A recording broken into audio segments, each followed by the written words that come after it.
There's a new art installation in downtown Bangor that features some local animal and fish species, that is.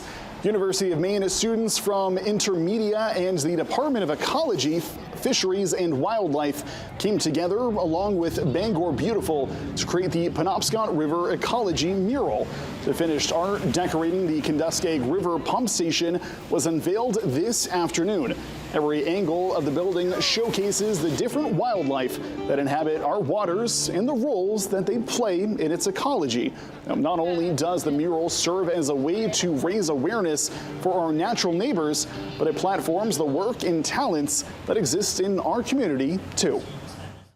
Getting some of the art students involved was a key part of getting volunteers and talented volunteers and new voices, new artistic voices and talent into the area. These species are so important to the rivers that they live in and are so imperiled. So I'm hoping that people see this and it conveys in them some sort of value to these animals that are integral to ecosystem functioning.